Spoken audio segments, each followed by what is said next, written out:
ఈ సెషన్లో గ్లోబలైజేషన్ రిలేటెడ్గా ఉండే కొన్ని సోషల్ ఇష్యూస్ ఆల్రెడీ తెలుసుకుందాం. అలాగే governance and politics and economy మీద వచ్చినటువంటి చేంజెస్ ఎలా ఉన్నాయి, పర్టికులర్లీ విత్ రిఫరెన్స్ టు ఇండియాకి సంబంధించి ఏ విధమైనటువంటి పరిపాలన సంబంధమైన మార్పులు వచ్చినాయి ఈ గ్లోబలైజేషన్ కారణంగా అనే aspects. So to start with how globalisation has impacted the society. Previous సెషన్లో గ్లోబలైజేషన్ సంబంధించినటువంటి PYQs డిస్కస్ చేసాం. 2013 నుంచి 2025 వరకు GS1లో GS3లో సుమారుగా 16 క్వశ్చన్స్ వచ్చినాయి. ఎవ్రీ ఇయర్ కంపల్సరీగా మినిమం 1 క్వశ్చన్ అయితే సోషల్ ఇష్యూస్లో భాగంగా వస్తుంది. 2 ఇయర్స్కి ఒకసారి ఎకానమీలో భాగంగా వస్తుంది, GS3లో భాగంగా వస్తుంది. So given the significant aspect related to the globalisation with reference to the Indian social issues, question ఏంటంటే how globalisation has impacted the Indian family system from joint family to sologamy and living relations to co-living. Interaction అయిపోయిన తర్వాత మీరు కూడా కొన్ని questions అడగండి, బతిమాలుతున్నాం. ఎందుకంటే only దీనికి meaning ఇంకా ఇంప్రూవ్ కావాలంటే మీరు కూడా 1-2 క్వశ్చన్లు అడిగితే, ఇప్పుడు మీకు ఏమైనా డౌట్లు ఉంటే మనసులో పెట్టుకుని కుళ్ళి అడగకూడదు. అట్లా బయటికి ఓపెన్గా అడిగితే సార్ ఉన్నారు, క్లారిఫై చేస్తారు. సో ఫస్ట్ క్వశ్చన్ ఏంటంటే గ్లోబలైజేషన్ వల్ల ఇండియన్ ఫ్యామిలీ సిస్టంలో జాయింట్ ఫ్యామిలీ నుంచి సోలోగమీ ఏ రకమైనటువంటి మార్పులు వచ్చినాయి. సోలోగమీ అంటే person marrying one self, not the second person, and live in relation to co-living. So co-living గురించి ప్రీవియస్ సెషన్లో కూడా మనం డిస్కస్ చేసాం. సో ఆ లివ్ ఇన్ రిలేషన్స్ అనే దాని నుంచి కో-లివింగ్కి ఏ విధంగా మారింది. So sir please. Yeah. Good morning to all of you. First of all, I thank my good friend Mr. Krishna Pradeep for inviting me for this session. Yeah, with regard to the social impact of globalization on family and marriage system, this is considered as one of the most important topic for GS1, and for the past 5-6 years consistently at least one question was asked with regard to the impact of globalization on family, marriage. Then apart from that, children, senior citizens, etc. So now let me briefly discuss the impact of globalization on family and marriage system. First thing, let me go point by point. First thing, in Indian context, joint family system has been disintegrated into nuclear families. This is one of the major impact, because one of the unique feature of Indian society is the joint family system, apart from the village society and caste system. So today, both in rural and urban areas, joint family system has disintegrated, mainly due to the impact of industrialization, urbanization and globalization. In the context of globalization, occupational diversity took place across the country. Because of this occupational diversity, people are moving from one part of the country to another part of the country, sometimes another part of the world, in search of livelihood opportunities or better livelihood opportunities. For example, take there are many highly educated people in the country. In spite of having livelihood opportunities in the country, they are migrating to other countries in order to have better livelihood opportunities.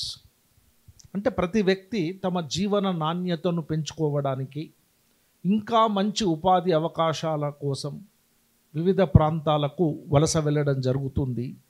And this migration process actually disintegrated the joint family system.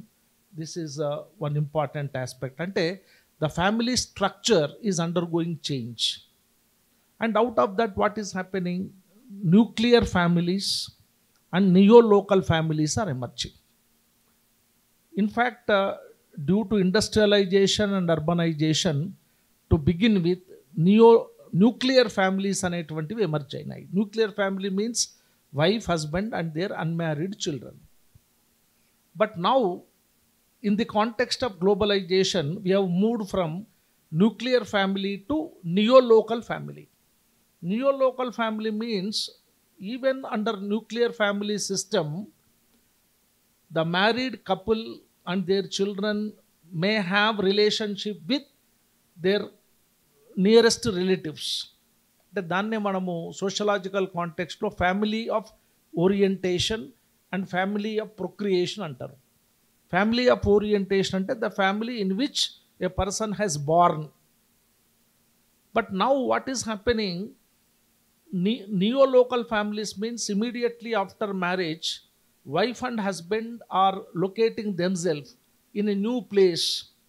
So because of this, the family ties, what in a kinship ties అని అంటారు, the kinship ties are becoming weak. Earlier, there used to be lot of emotional bondage. అంటే కుటుంబ వ్యవస్థలో ఒక ఉద్వేగపూరితమైనటువంటి బంధుత్వాలకు చాలా ప్రాధాన్యత ఉండేది. కానీ ఇప్పుడు the family bondage is becoming very weak. Why? Because the present youth are more career oriented rather than sticking themselves to the family ties. This is one thing. ఇప్పుడు from neolocal family, Talcott Parsons అనే sociologist ఒక concept చెప్పాడు, isolated nuclear family. You have to use this kind of terminology, isolated nuclear family. In fact, this was the emerging family system in Europe. మీకు industrialisation అనేది బాగా పెరిగిన తర్వాత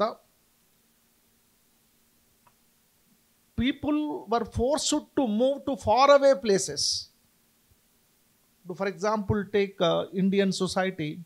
ఇప్పుడు చాలామంది educated, even sometimes even uneducated people, they are going to advanced countries or developed nations and they are living there, and without having any kind of social relationship with their kins antam. Kins means bandhuvulu. So they have very weak social relationship with their kinship group. Dinni అంటే ఇక్కడ isolated nuclear family is more concerned about their occupation or professional achievement rather than the family. అంటే isolated nuclear ఫ్యామిలీలో the emotional bondage largely between only wife and husband. Only between wife and husband. That is why wife has to support husband and husband has to support wife. So this is called isolated nuclear family. But from there, now, in the context of globalization, social separation has increased very much. Social separation means what? Husband is separated from family and from wife, and wife is separated from husband and their children. So the net result is the erosion of the traditional status. Erosion of traditional status. That means what? This is resulting into increasing individualism. అంటే వైయక్తిక వాదం అనేది బాగా పెరుగుతూ ఉంది. And the main reason for this increasing individualism is economic empowerment of both men and women. In modern society, especially in the context of globalization, men and women would like to depend on themselves. They don't want to depend on others. So the dependency culture has largely reduced in the context of globalization. For example, in many Western societies, once the child attains the age of around 20, 21, they have to depend on themselves. They want to work, earn, and they have to live on their own. So slowly such kind of culture is intruding into Indian society also. So because of this increasing individualism, even for a small reason, the wife and husband are going for divorce. ఇక్కడ రెండు ఉన్నాయి. ఒకటి separation, రెండవది desertion. Separation అంటే sometimes with the consent of the wife and husband they are separated on some particular issue. Second one is desertion, అంటే వదిలేయటం, భర్త భార్యను వదిలేయటం లేదా భార్య భర్తను వదిలేయటం. But third is a legal separation, that is called divorce.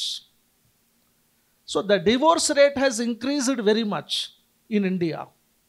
మీరు సర్ప్రైజింగ్లా ఈ మధ్యన చూస్తే హైదరాబాదులోనే దాదాపు 50,000కు పైగా డివోర్స్ కేసెస్ అనేటువంటివి రిజిస్టర్ అయినాయని చెప్తున్నారు. వారానికి దాదాపు 250 డివోర్స్ కేసెస్ రిజిస్టర్ అవుతున్నాయి. అంటే ఇట్ ఈస్ ఎ ట్రెండ్. ఇక ఇంతకుముందు సార్ అన్నట్టుగా ఇప్పుడు మనకు కొన్ని వెస్ట్రన్ ట్రెండ్స్ అనేవి ఇండియాలోకి ఎంటర్ అవుతున్నాయి. For example singlehood. ఇప్పుడు సార్ ఇంతకుముందు చెప్పాడు ఐసోగమి. Singlehood, mainly the person, that means a man and woman would like to live alone. They don't want to live with other. They don't, but they want to fulfill their needs, but not through the institution of marriage or not through the institution of family. So because of that, today there is a big challenge for the family and marriage system. అంటే ఇప్పటికీ కూడా మనము western సొసైటీస్తో compare చేసుకుంటే Indian family still stronger still. But however these kind of trends slowly making Indian family system week. So దీనివల్ల మనకు isolation అనేది పెరుగుతుంది. Increased isolation. Today each individual would like to live in isolation without the company of the family members. ఇప్పుడు ఒకప్పుడు మనకు Indian కాంటెక్స్ట్లో institution of family and institution of marriage was the centre for economic activities, right, religious activities, emotional activities. So the family was the centre for various types of activities. But today family is no more significant as far as all these relations are concerned. ఇంకొకటి ఏమంటే mostly though sometimes people live in a family, they are isolated, mostly they are restricted to the technology. Technological intervention in family life has increased very much. మీకు తెలుసు, for example mobile phone. ఫ్యామిలీలో నలుగురు ఉంటే నలుగురు 4 చోట్ల ఉంటారు. They don't talk to each other. There is no emotional bondage. So this is the increasing trend. So దీనివల్ల ఈ ఎమోషనల్ సపోర్టింగ్ నెట్వర్క్స్ అనేవి చాలా తగ్గిపోతున్నాయి. Because of that mental illness is increasing in Indian society. Mental health issues అంటే మానసిక సమస్యలు, ఇది ఇంకొక ట్రెండ్. మనకు గ్లోబలైజేషన్ కాంటెక్స్ట్లో the mental health issues are increasing and there is lot of depression and anxiety, especially among the youth. And because of this increasing frustration, depression and anxiety, suicide rate has also increased. మీరు ఇప్పుడు చూడండి, every year మనకు 10th class results రాగానే, intermediate results రాగానే, IIT లాంటి entrance result రాగానే large number of youth they are committing suicide. Because this is mainly because lack of emotional support. because family is not in a position to provide emotional support to the children. Children are pushed into isolation, and so therefore they are forced to commit suicide. But the suicidal tendencies are increasing. Even among youth, if they are not able to achieve their goal, they are isolated from the mainstream social life and they are forced to commit suicide. Then another aspect is new trends. For example, single parent families. No, today single parent families are increasing very much. ఇవన్నీ ఒకప్పుడు western కాంటెక్స్ట్లో కనబడేవి, but because of the globalization these kind of trends are intruding into Indian society. ఇంకొకటి unwed mother concept. Unwed mother means women would like to have a child, but outside the framework of institution of marriage. అంటే ఇక్కడ question ఏంటంటే, suppose if I want to live life, is marriage is required? This is a big challenge. అసలు వివాహం అనేది అవసరమా, అసలు కుటుంబం అనేది అవసరమా? ఈ ఛాలెంజ్ ఆల్రెడీ వెస్ట్రన్ సొసైటీస్లో ఆల్రెడీ స్టార్ట్ అయ్యింది. That is why today more than 40% of the children are living in single parent families. The divorce rate is more or less going beyond 50%. A married couple are not able to live not even 3 or 4 years. So these trends are also increasing in Indian society. Ante the present youth, I'm not blaming everybody, but the youth, the present youth, they're developing this kind of tendency. They're giving more importance to physical attraction and biological needs rather than the emotional ties and social responsibility. అంటే వ్యక్తుల మధ్య భౌతికపరమైన ఆకర్షణ ఉన్న ప్రాధాన్యత, శారీరక అవసరాలను తీర్చుకునే దానికి ఉన్నంత ప్రాధాన్యత వ్యక్తుల మధ్య నిజమైన ప్రేమ, నిజమైన బాంధవ్యం అనేటటువంటిది లేకుండా పోతుంది. That is happening. So that means ఇక్కడ దీనివల్ల ఏమవుతుందంటే ద సోషల్ స్టిగ్మా, ఇది కూడా చాలా important. The social stigma attached to the divorce has largely reduced or I can say it is gone. ఒకప్పుడు వివాహిత మహిళ కానీ వివాహిత పురుషుడు కానీ విడాకులు తీసుకుంటే సమాజంలో చులకనగా చూసేవాళ్ళు, సమాజ ఆమోదం ఉండేది కాదు. కానీ వాళ్ళ వివాహమైన ఫ్యూ మంత్స్లోనే డైవోర్స్ తీసుకునే కేసెస్ జరుగుతున్నాయి చిన్న చిన్న ఇష్యూస్ పైన. అంటే దీనికి ఏంటంటే వ్యక్తుల మధ్య ఒక ఎమోషనల్ బాండేజ్ లేదు, కమిట్మెంట్ అనేది లేదు, కేవలం భౌతిక ఆకర్షణ మాత్రమే. ఈ భౌతిక ఆకర్షణ వల్ల చివరికి ఏమవుతుంది, now it's okay, suppose a man and woman they are live together, sometimes got married and they are separated, but in the course of time they are developing a kind of frustration, isolation, anxiety for which they do not have any emotional support. ఇప్పుడు ఎమైల్ దుర్ఖైమ్ చెప్తుంటాడు, egoistic suicide అని చెప్తాడు. Egoistic suicide, especially industrialisation, urbanisation ఎంత ఎక్కువ పెరుగుతుందో egoistic suicide కూడా ఎక్కువగా పెరిగే అవకాశం ఉంటుంది అని ఒక ఎంపిరికల్ స్టడీ చేసి ఆయన చెప్పడం జరిగింది. ఆయన సూసైడ్ అనేటటువంటిది ఒక సిమ్టమ్, అది సమాజము విలువల పరంగా క్షీణిస్తున్నప్పుడు డీవియన్స్ అనేది ఏర్పడుతుంది. ఆ డీవియన్స్ అనేది ఎక్కువ అయినప్పుడు సూసైడ్స్ అనేటువంటివి ఎక్కువగా జరగడానికి అవకాశాలు ఉంటాయి. దాన్ని ఆయన 4 రకాల సూసైడ్స్ అని చెప్పాడు. Egoistic suicide, altruistic suicide, anomic suicide and fatalistic suicide. ఈ కాంటెక్స్ట్లో నేను ఏవి రిలేటెడ్ అంటే egoistic suicide and anomic suicide అనేవి చాలా రెలవెంట్ ఎగ్జాంపుల్స్ ఇక్కడ. ఇక చివరికి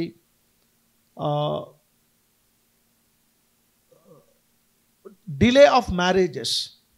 అంటే ఇప్పుడు ఫ్యామిలీ సిస్టంలో మనకు ఇండియన్ కాంటెక్స్ట్లో కూడా the marriages are delayed. The age at marriage is increasing. Of course there are certain positive aspects and also negative aspects with regard to this family and marriage system.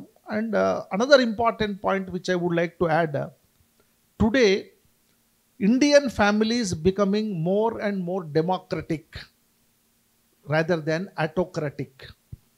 Manaku Indian family system was based on patriarchal values. పితృస్వామిక విలువల పైన ఆధారపడి ఉండేది. So we are slowly moving from patriarchy to egalitarianism. అంటే ఇంతకుముందు ఇది ఒక negative characteristic. అంటే Indian ఫ్యామిలీలో patriarchal వాల్యూస్ అంటే మేల్ డామినెన్స్ అనేది ఎక్కువగా ఉండేది. And it was autocratic in nature. But today we are slowly that autocratic nature is becoming flexible, family system is becoming liberal, so democratic values are intruding into family system. So dini valla even women and children are able to participate in decision making process. ఇవాళ మహిళలు కూడా తమకు కావలసిన స్వంత నిర్ణయాలు తీసుకునే అవకాశం ఉంది. అందువల్లనే the work force participation of women is increasing. మీరు గత కొన్ని ఏళ్ళుగా ఈ గ్లోబలైజేషన్ కాంటెక్స్ట్లో ఫ్యామిలీ సిస్టమ్ లిబరల్ అవ్వడం వల్లనే మహిళలు చాలా పెద్ద సంఖ్యలో అన్ని రంగాలలో పాల్గొనేటటువంటి అవకాశం ఏర్పడింది. Today women are into almost every sector. They are into army, they are into software industry, they are into administration, they are into police, they are into every field. So this is in fact leading to economic empowerment of women. ఈ రకంగా మనము కొన్ని positive and negative ఆస్పెక్ట్స్ని గురించి ఈ topic సంబంధించి analyse చేసుకోవాల్సి ఉంటుంది. ఇక అన్నింటికంటే మించి ఇంతకుముందు కృష్ణ ప్రదీప్ గారు చెప్పారు, a man would like to marry himself. ఇది ఒక new trend. Women also, yes, women also they want to marry herself. So what is this అంటే మనకు ఇండియన్ కాంటెక్స్ట్లో మ్యారేజ్ ఈజ్ ఆల్వేస్ హెటరోసెక్సువల్ కదా. మ్యారేజ్ అనేది స్త్రీ పురుషుల మధ్య జరిగేదే కానీ పురుషుడు పురుషుల మధ్య, స్త్రీ స్త్రీల మధ్య, లేదా ఒకరు తనకు తాను చేసుకోవడం అనేది అన్యాచురల్ ఇది. So this kind of unnatural trends are increasing. Okay, అట్లాగే మనము ఇప్పుడు లెస్బియానిజం, తర్వాత గే మ్యారేజెస్ అనేది చూస్తున్నాం. That is also one of the increasing trend in Indian society. Earlier the lesbianism and gay marriages were not acceptable because Indian society we have certain values, right? We respect certain values. So all these trends are affecting the traditional values of Indian society. ఇక లాస్ట్కి ఇంకొకటి ఏంటంటే, womb of the mother is taken for rent to give birth a child. Surrogacy right. This is again new trend. In Indian society, motherhood is considered as a sacred. మనకు Indian కల్చర్లో మాతృత్వం అనే దాన్ని చాలా గౌరవప్రదమైన దానిగా చూసేవాళ్ళం, పవిత్రమైన దానిగా చూసేవాళ్ళం. నేను ఇంతకుముందు కూడా ఒకసారి చెప్పాను, అది తల్లి. ఇండియన్ కల్చర్లో తల్లికి మించినటువంటి వ్యక్తి లేరిక. Mother is everything. So motherhood అనేది ఒక పవిత్రమైనటువంటి కార్యం. కానీ టుడే ఇది వెస్ట్రన్ కల్చర్లో చాలా ఎక్కువ ర్యాంపెంట్గా పెరిగింది. Those trends are also intruding into Indian society. The surrogacy అనేటటువంటిది. ఇక లాస్ట్లీ ఏమంటే, most of the functions of the family now shifted to other agencies. This is also very important. In Indian context, family use to perform certain functions. అంటే of course economic functions as it is, it has been shifted. Today family is no more a unit of production. It is only a unit of consumption. The family members are engaged in different occupations according to their technical competence according to their skills and knowledge. Okay. But for example, take emotional functions. Socialization function antam manamu. Socialization function means learning process. ఇప్పుడు మనమందరం కూడా మనకు ఒక socialization అనేది ఉంటుంది. Socialization is nothing but learning process which begins at birth and ends at death. మనిషి పుట్టిన నుండి చనిపోయే వరకు కొనసాగే ప్రక్రియ ఇది. But most of the things in the initial stages that is called formative influence అంటారు. The formative influence is based on socialization at family. But today, most of the children now grown in baby care centers. Right? Because the parents do not have the time to socialize their children. So whatever the ayah says, that is the value for the child. Ante, today the child is not in a position to indoctrinate the family values, right?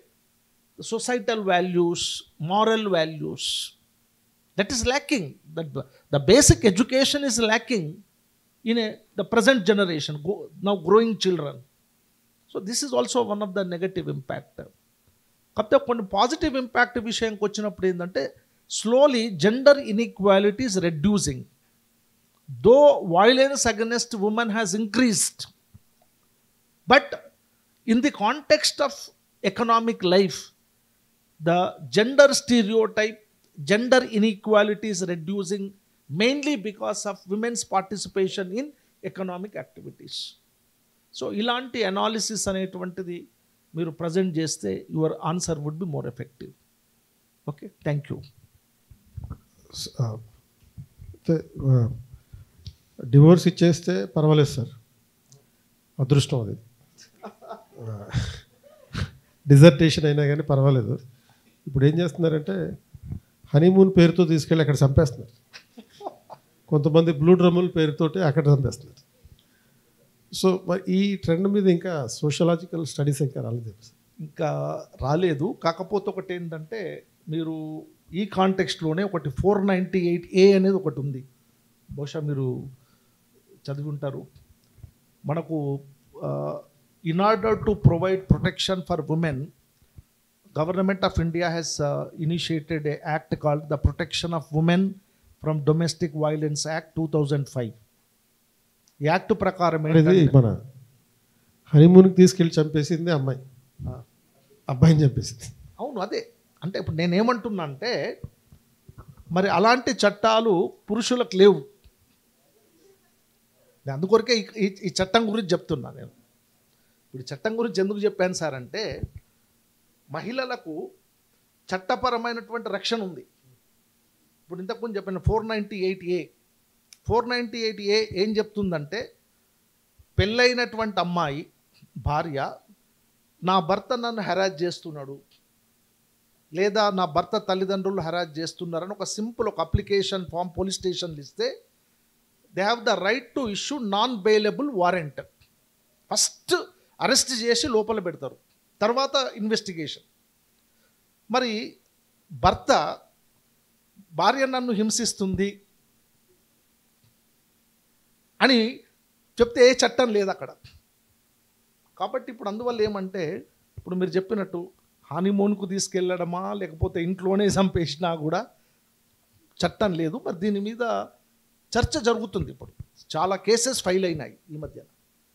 కాకపోతే ఏంటంటే మరి జనరల్గా మనము Indian సొసైటీలో మహిళలను చాలా గౌరవంగా చూసేటటువంటి సమాజం, మహిళలకు ప్రాధాన్యత ఇచ్చేటటువంటి సమాజం కాబట్టి జడ్జిలు కూడా అంత తొందరగా రియాక్ట్ కావటం లేదు. అంటే ఇవన్నీ స్పొరాడిక్ కేసెస్.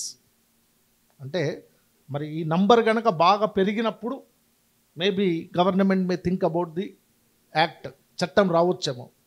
మరి ప్రస్తుతానికైతే చంపే అధికారం అయితే వాళ్ళకు ఉంది. 1,00,000 మంది చచ్చిపోవాలి. Yeah, okay.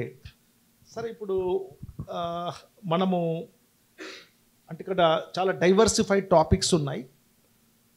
ఈ చర్చను ఇంకా కొంచెం ముందుకు తీసుకెళ్లే క్రమంలో మనకు యూపీఎస్సి ఎగ్జామినేషన్ పాయింట్ ఆఫ్ వ్యూలో ఈ గ్లోబలైజేషన్ అనే కాంటెక్స్లో చాలా కోణాలలో ప్రశ్నలు అడుగుతున్నారు. The questions are asked in different perspective. ఇందులో ఒకటి గవర్నెన్స్ పర్స్పెక్టివ్లో కూడా కొన్ని క్వశ్చన్స్ అడగడం జరిగింది. ఇప్పుడు what is the impact of globalisation on governance, అంటే ఈ పరిపాలన ప్రక్రియ పైన, పరిపాలనా పద్ధతి పైన గ్లోబలైజేషన్ ఇంపాక్ట్ ఏ విధంగా ఉంది అనే విషయాన్ని గురించి కూడా I request Krishna Pradeep to enlighten. Globalisation మనకి 1980s యుఎస్ అండ్ వెస్టర్న్ యూరోప్లో స్టార్ట్ అయినటువంటి నేపథ్యంలో న్యూ లిబరలిజం అనే పర్స్పెక్టివ్లో థాచరిజం అండ్ రీగనిజం అనేటటువంటి పేర్లతో అమెరికా అండ్ బ్రిటన్లో స్టార్ట్ అయినప్పుడు అది ఇండియా లాంటి దేశాలకు రావడానికి ఒక 10 years పట్టింది. 1991లో గ్లోబలైజేషన్ మొదలైంది. అది ఎకనామిక్ గ్లోబలైజేషన్, అంటే వ్యాపారం కోసం అమెరికా వాళ్ళు యూరోపియన్ యూనియన్లో ఉన్నటువంటి దేశాలు భారతదేశంలో పెట్టుబడులు పెట్టి లాభాలు సంపాదించుకోవడానికి. అప్పుడు ఉన్నటువంటి బ్యూరోక్రటిక్ ఈవిల్స్ ఏవైతే ఉన్నాయో ఆ బ్యూరోక్రటిక్ ఈవిల్స్ని రిఫార్మ్స్ చేయడం కోసం, అంటే బ్యూరోక్రసీలో ఉండే డిలే, రెట్టేపిజం అంటారు, కరప్షన్. సో ఇటువంటి వాటి వల్ల కొత్తగా ఒక వ్యాపారం చేద్దామంటే వెంటనే నీకు లైసెన్స్ ఇచ్చేటటువంటి పరిస్థితి ఉండేది కాదు. ఒక కంపెనీ పెడదామంటే కనీసం 300 లైసెన్సులు తీసుకొచ్చేది. లైసెన్స్ రాజ్ అన్నారు దాన్ని. సో అటువంటి లైసెన్స్ రాజ్ అనే వ్యవస్థని మార్చి తొందరగా లైసెన్సులు ఇచ్చే విధంగా, ఆ పర్మిషన్లు ఇచ్చే విధంగా చేసేటటువంటి సిస్టమ్. ఇప్పుడు సపోజ్ మనకి టీ హబ్ అని ఉంది. సో ఆ టీ హబ్ ఏదైనా ఒక స్టార్టప్ కంపెనీ పెట్టుకోవాలంటే మార్నింగ్ నువ్వు అప్లికేషన్ పెడితే సాయంత్రానికల్లా నీకు మెసేజ్ వస్తుంది, నీకు స్టార్టప్ కంపెనీ పెట్టడానికి కావాల్సిన పర్మిషన్ వచ్చిందా లేదా, ఏవైనా డాక్యుమెంట్స్ తక్కువ ఉంటే ఏం డాక్యుమెంట్స్ తక్కువ ఉన్నాయి అని చెప్పి. సో ఈ రకమైనటువంటి పరిపాలనాపరమైన మార్పు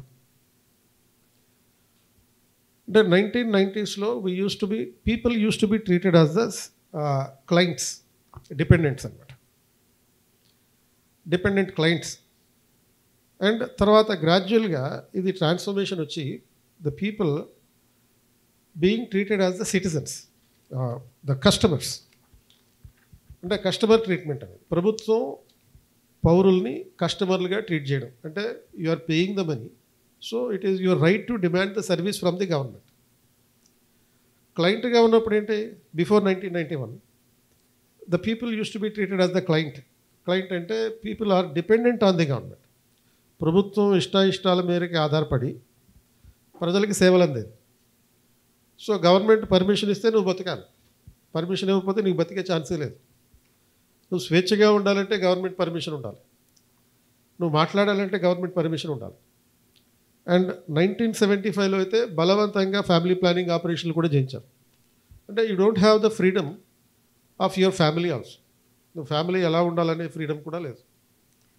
సో అటువంటి పరిస్థితి నుంచి 91 నుంచి ఏం ట్రీట్ చేస్తున్నారు, ఒక ఎకనామిక్ లిబరలైజేషన్లో వ్యాపారస్తు అనేటటువంటి దానికి ప్రాధాన్యత ఇవ్వడం వల్ల there is the privatization of the government services.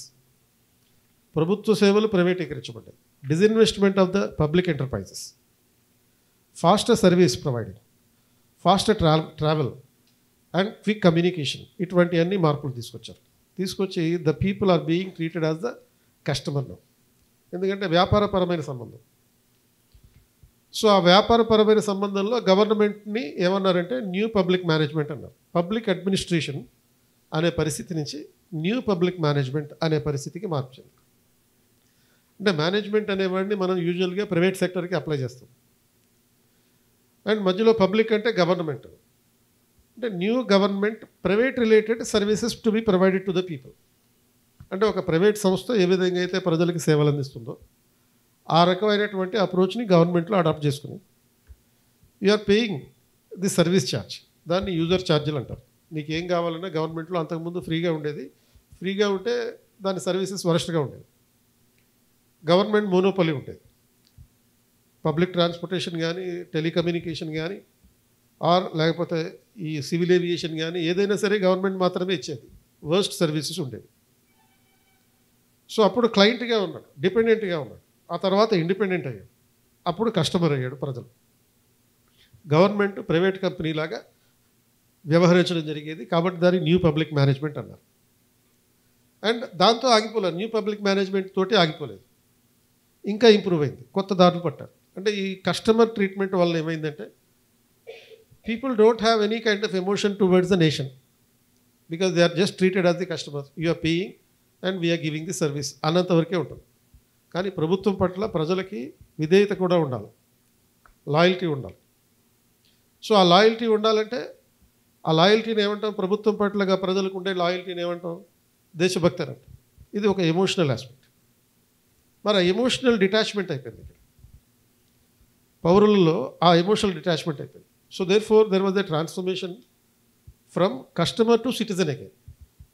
అంతకుముందు 91కి ముందు క్లయింట్ అనబడేవాడు, క్లయింట్ నుంచి ఏమయ్యాడు, కస్టమర్ అయ్యాడు, కస్టమర్ నుంచి 2000 ఆ టైంకి వచ్చేటప్పటికి ఒక 10 ఏళ్ల తర్వాత the people use to be treated as the citizen who is emotionally attached. And అది 2000 నుంచి మళ్ళీ కొన్ని మార్పులు వచ్చినాయి. ప్రజెంట్ డికేడ్లో అంటే 2020s నుంచి మొదలైనటువంటి అప్రోచ్, దీన్ని ఏమంటారంటే న్యూ పబ్లిక్ గవర్నెన్స్ అని అంటారు. అంటే న్యూ పబ్లిక్ మేనేజ్మెంట్ పోయి ఆ తర్వాత న్యూ పబ్లిక్ సర్వీస్ వచ్చింది. న్యూ పబ్లిక్ సర్వీస్ స్థానంలో న్యూ పబ్లిక్ గవర్నెన్స్ అనే కాన్సెప్ట్ ప్రజెంట్ నడుస్తున్నటువంటిది. ఈ న్యూ పబ్లిక్ గవర్నెన్స్ అనే కాన్సెప్ట్లో గవర్నమెంట్ నెట్వర్కింగ్ ఆఫ్ గవర్నమెంట్ అన్నమాట. ఈ నెట్వర్క్ గవర్నమెంట్లో people are not just customers, they are not just clients, they are not just the citizens, they are stakeholders. Stakeholders అంటే ఏంటి, you are a part of the development, you are a part of the governance, not just recipient of the services of the government. ప్రభుత్వం ఇచ్చే సేవల్ని తీసుకునేవాడిగా మాత్రమే కాదు, మరేంటి ఆ సేవల్లో పార్టిసిపేట్ చేసేవాడివి. అభివృద్ధిని సాధించడం గవర్నమెంట్ రెస్పాన్సిబిలిటీ మాత్రమే కాదు, అభివృద్ధిని సాధించడంలో ప్రజలు కూడా భాగస్వామ్యం ఇవ్వాలి.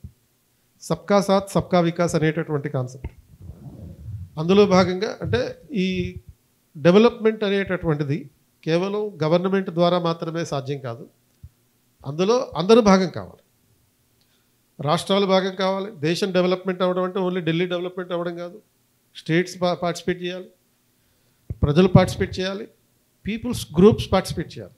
అందుకనే మనకి ఇప్పుడు సెల్ఫ్ హెల్ప్ గ్రూప్ మూవ్మెంట్ కూడా విస్తృతంగా వస్తుంది. ప్రజలకి సర్వీసెస్ కన్వీనియంట్గా రావాలి. ఇప్పుడు ఒక 30 years బ్యాక్ అంటే బిఫోర్ 1991 ఒక కరెంటు బిల్ కట్టాలంటే ఒకరోజు సెలవు పెట్టాల్సి వచ్చింది, వాటర్ బిల్ కట్టాలంటే ఇంకో రోజు సెలవు పెట్టాల్సి వచ్చింది. అటువంటిది ఇప్పుడు జస్ట్ ఫింగర్ టిప్స్ ద్వారా మనం ఇటువంటి సర్వీసెస్ అన్నీ మన మొబైల్ ఫోన్లోనే చేసుకుంటాం. అంటే మొబైల్ ఫోన్లో మనకు సోషల్ పర్స్పెక్టివ్లో చూసినప్పుడు డిస్టెన్స్ పెరిగిపోయినా కానీ గవర్నమెంట్ దగ్గరైపోయింది. అంటే ఈ గవర్నెన్స్ ద్వారా, ఈ governance for that has transformed into algorithmic governance. Algorithmic governance has now transformed into artificial intelligence, AI governance. So ఈ ట్రాన్స్ఫర్మేషన్ అంతా పరిపాలనలో వచ్చింది. గవర్నెన్స్లో రావడం వల్ల ఏమైంది, అడ్మినిస్ట్రేటివ్ కన్వీనియన్స్ అనేది పెరిగింది, టైం సేవ్ అవుతుంది. సో గవర్నమెంట్ మనల్ని ఇండివిజువల్ సిటిజన్స్గా మాత్రమే చూడట్లేదు, స్టేక్ హోల్డర్స్గా చూస్తుంది, పార్టిసిపెంట్స్గా చూస్తుంది, లాస్ట్ మైల్ వరకు చూస్తుంది. లాస్ట్ మైల్ అడ్మినిస్ట్రేటివ్ సర్వీసెస్ పర్స్పెక్టివ్లో చూస్తుంది. లాస్ట్ మైల్ అంటే చిట్ట చివరన ఉండేవాడికి కూడా ప్రభుత్వ సేవలు అందుబాటులోకి రావాలి.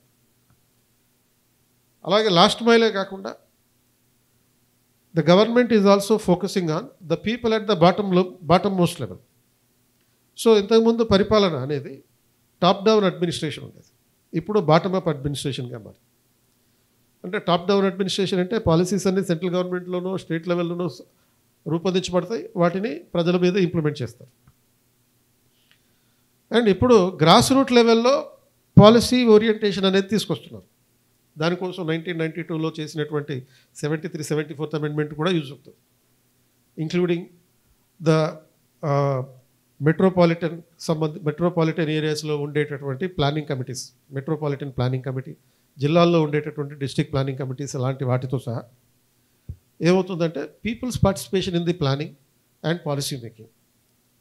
సో ఇటువంటి వాటి ద్వారా ప్రజల్ని కూడా పరిపాలనలో స్టేక్ హోల్డర్స్గా చేస్తున్నారు. ఇది ప్రస్తుతం ఉన్నటువంటి న్యూ పబ్లిక్ గవర్నెన్స్ ఇంపాక్ట్. అంటే గవర్నెన్స్ మార్పు ఎలా వచ్చింది చూడండి. గతంలో ట్రెడిషనల్ గవర్నమెంట్ ఎప్పుడు బిఫోర్ 1991లో మొదలైంది న్యూ పబ్లిక్ మేనేజ్మెంట్, 2000లో మొదలైంది న్యూ పబ్లిక్ సర్వీస్, 2020స్లో మొదలైంది న్యూ పబ్లిక్ గవర్నెన్స్.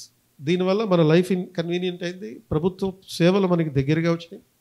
అంతేకాకుండా మనని సిటిజన్గా ట్రీట్ చేస్తున్నారు, కస్టమర్గా అనుకుంటున్నారు. కొన్ని అవసరమైన సందర్భంలో ప్రభుత్వానికి మనం ఏ సర్వీస్ తీసుకున్నా కానీ యూజర్ ఛార్జెస్ పే చేస్తున్నాం కాబట్టి మనం కస్టమర్లను కూడా, కాబట్టి ఆ కస్టమర్ అనే రెస్పెక్ట్ ఉంటుంది, సిటిజన్ అనే ఎమోషన్ ఉంటుంది, as well as stake holder అనేటటువంటి ఒక పార్ట్నర్షిప్ ఓరియంటేషన్ కూడా ఉంటుంది. అంటే భాగస్వాములుగా ఉంటున్నాం, ప్రభుత్వంతో భాగస్వాములుగా ఉండేటటువంటి పరిస్థితి. కాబట్టి కొన్ని పేర్లు కూడా మారుస్తున్నారు. ఇప్పుడు గవర్నమెంట్, సెంట్రల్ గవర్నమెంట్ అడ్మినిస్ట్రేటివ్ సిస్టమ్స్లో వచ్చేటటువంటి పేర్లు కూడా మారుస్తున్నారు. ఇప్పుడు రాజ్ పద్ అని ఉంది, ఆ రాజ్ పదని ఏమని మార్చారు, కర్తవ్య పద్ అని మార్చారు. అలాగే పిఎంఓ పేరు మార్చారు. సో ఇటువంటి పేర్లు మార్పు ఎందుకంటే సింబాలిక్గా పాలన కేవలం అధికారుల కోసం కాదు, పాలన ప్రజల కోసం అని చెప్పడం కోసం. This is the biggest impact on the globalisation. So administration దీనివల్ల మనకి మరింత చెరువు అవ్వడానికి, అలాగే పాలనలో మనం పార్టిసిపేట్ చేయడానికి కూడా ఉపయోగపడుతుంది. సో తర్వాత సార్ ఇప్పుడు ఈ సోషల్ డైమెన్షన్లో వెళ్తే గ్లోబలైజేషన్ అనేది మన మ్యారేజ్ సిస్టమ్ మీద కూడా ఉంది. అంటే what is the impact of globalisation on marriage? On one hand, the people think that marriage as an institution has lost its significance. అంటే వివాహం అనే ఒక వ్యవస్థ తన ప్రాధాన్యతను కోల్పోయింది అని అనుకుంటున్నారు. మరోవైపు ఏమో marriage rituals are getting costlier. అంటే వివాహ తంతు చాలా ఖర్చుతో కూడుకున్నటువంటి పరిస్థితి. అంటే there was an estimation recently made by some organisation where it was suggested that India's wedding economy, అంటే వివాహాల ద్వారా జరిగేటటువంటి ఆర్థిక కార్యకలాపం is a massive industry valued at approximately $130 billion. $130 billion ఆర్థిక కార్యకలాపాలు ఈ మ్యారేజ్ ఎకానమీలో, వెడ్డింగ్ ఎకానమీలో ఉన్నాయి. సో 2025 సీజన్లో అంటే నవంబర్ డిసెంబర్లోనే ఈ మ్యారేజ్ ఎకానమీ ద్వారా 6.5 లక్షల కోట్ల రూపాయలు అంటే $78 బిలియన్ దీని నుంచి, ఈ ఎకానమీ నుంచి, అంటే వెడ్డింగ్ ఎకానమీ నుంచి రివాల్వ్ అయ్యేటటువంటి పరిస్థితి ఉంది. అంటే 4.6 million marriages are going to happen in the period between only November and December in 2025. 4.6 million అంటే ఆల్మోస్ట్ 46 lakhs మ్యారేజెస్ అనమాట. రౌండ్ ఫిగర్ 50 లక్షల మ్యారేజెస్ అనుకుంటాం. 50 లక్షల మ్యారేజ్ల నుంచి 6.5 లక్షల కోట్ల రూపాయల విలువ చేసేటటువంటి ఆర్థిక కార్యకలాపాలు జరుగుతాయి. అంటే ఒకవైపు ఏమో మనం మ్యారేజ్ ఇంపార్టెన్స్ పోయింది అనుకుంటున్నాం, ఇంకోవైపు మ్యారేజ్ రిచువల్స్ కాస్ట్ పెరిగిపోతుంది. ఇప్పుడు అంబానీ కొడుకు మ్యారేజ్కి 6,000 కోట్లు ఖర్చు పెట్టాడంటేనే మనం కింద మీద అయిపోయాం. అనవసరంగా దాన్ని మళ్ళీ ఆ డబ్బులన్నీ మా జీవం మీద వేస్తాడేమో అని చెప్పి బాధపడిపోయాం. మనం కూడా చేస్తున్నాం ఇటువంటి మ్యారేజ్లు. అంటే సార్ మ్యారేజెస్ ఇక్కడ డైమెన్షన్ ఏంటంటే marriages are performed only for the sake of marriage, not for the family అన్నట్టుంది. ఎందుకంటే ఇప్పుడు చిరంజీవి ఫ్యామిలీ తీసుకుంటే వాళ్ళలో చాలామందికి చాలాసార్లు మ్యారేజ్ లేదు. అంటే మ్యారేజ్ అనేది కేవలం మ్యారేజ్ పర్పస్ అన్నట్టుగానే ఉంది, రిచువల్స్ పర్ఫార్మెన్స్ కోసం అనేటట్టుగానే ఉంది, ప్రీ వెడ్డింగ్ షూటింగ్ కోసం మాత్రమే అన్నట్టుగా ఉంది. సో ఇది సోషలాజికల్ పర్స్పెక్టివ్లో ఎట్లా sir? This is most relevant topic. ఇక్కడ కృష్ణ ప్రదీప్ గారు ఒక మ్యారేజ్ రిచువల్స్కు సంబంధించి ఎకనామిక్ డేటా ఇచ్చారు. ఇక్కడ just with in 2025 season projected to generate 6.5 lakh crores, that is around $78 billion, spending from 4.6 million marriages. It is true. So ఇలాంటి questions అడిగినప్పుడు మనము కొన్ని అంటే first we have to start the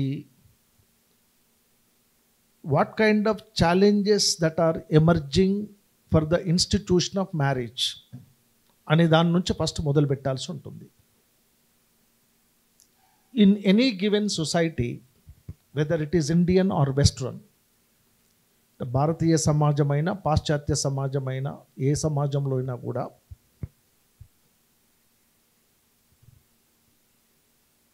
there were certain values and norms for the man and woman to live together. అంటే ఒక స్త్రీ పురుషులు ఒక దాంపత్య జీవనాన్ని గడపాలి అంటే దానికి కొన్ని వాల్యూస్ అండ్ నార్మ్స్ అనేవి ఉండేవి. అది nothing but the institution of marriage. But one of the most important aspect for the marriage is the social and legal acceptance. ఒక స్త్రీ పురుషుడు భార్యాభర్తలుగా కొనసాగడానికి ప్రధానంగా కావాల్సింది ఏంటి? ఒక సామాజిక లేదా చట్టబద్ధమైనటువంటి ఆమోదం. ఇది చాలా అవసరం. మరి ఆ సామాజిక లేదా చట్టబద్ధమైనటువంటి ఆమోదం కోసం పర్ఫామ్ చేసేటటువంటివే marriage rituals. Would get my point? ఇప్పుడు మ్యారేజ్ అనే ఒక రిచువల్ని పర్ఫామ్ చేయడానికి కారణం ఏంటి? ఈ క్షణం నుండి ఈ ఎక్స్ అండ్ వై అనేటువంటి వాళ్ళు భార్యాభర్తలు అనే ఒక సోషల్ యాక్సెప్టెన్స్. సో దానికి లీగల్ యాక్సెప్టెన్స్ కూడా ఉంటుంది. ఇది number 1. But today there is a commodification of marriage rituals. మీరు టర్మినాలజీ చాలా ఇంపార్టెంట్. కమాడిఫికేషన్. ఇప్పుడు ఈ మధ్యన యూపీఎస్సీ అడిగే చాలా క్వశ్చన్లలో commodification of religion, commodification of women, commodification of religious rituals, commodification of marriage rituals అనేవి చాలా పెరుగుతున్నాయి. ఏంటి what is commodification of marriage rituals అంటే, మ్యారేజ్ రిచువల్స్ అనేటటువంటి వాటిని ఒక కమాడిటీ లాగా, ఒక వస్తువులాగా రూపొందించి దాన్ని మార్కెట్లో అమ్మటం, దాన్ని కమాడిఫికేషన్ అంటారు. ఇప్పుడు ఉదాహరణకి కమాడిఫికేషన్ ఆఫ్ రిలీజన్ అంటాం. రిలీజన్ అంటే ఏంటి? Some belief in some super natural powers, that's all. Those who believe that there are certain supernatural powers for which they perform some rituals. అంతే, అక్కడ there is no commercial activity, right? ఇప్పుడు దేవుణ్ణి నమ్మేవాడు చర్చికి పోతాడు, మసీద్కు పోతాడు, లేదా గుడికి పోతాడు. That's all, right? But today world over the religious rituals have been commodified. అంటే ఏంటి? ఒక టెంపుల్లో ఈ రిచువల్ కనుక పర్ఫామ్ చేస్తే మీ అబ్బాయికో అమ్మాయికో ఐఏఎస్ వస్తుంది. ప్రజలు నమ్ముతున్నారు, అవును కరెక్టే, ఈ రిచువల్ కనుక చేస్తే, అంటే ఒక పూజ ఏదో చేస్తే మా అబ్బాయి తప్పనిసరి సక్సెస్ అవుతాడు, ఎంఏలో ఐఏఎస్ వస్తుంది, ఐపీఎస్ వస్తుంది. సో అప్పుడు వాళ్ళు ఏం చెప్తారు? ఈ పూజ చేయాలంటే 20,000 అవుతాయి, 30,000 అవుతాయి. No religion has said about this. ఏ మతంలో చెప్పడం జరగలే. కానీ religious rituals have been commercialized and they are sold in the market like a thing. Now for example take a temple. మీరు ఒక టెంపుల్కి పోతే, ఫర్ ఎగ్జాంపుల్ నేను ఒక ఎగ్జాంపుల్ లాగా చెప్తున్నాను, నేను I'm not neither in favour Nar against any religion. ఇప్పుడు మీరు తిరుమల వెంకటేశ్వర స్వామి టెంపుల్కి వెళ్ళినారనుకోండి. ఒకప్పుడు మామూలుగా వెళ్ళి దర్శనం చేసుకొని వచ్చేవాళ్ళు.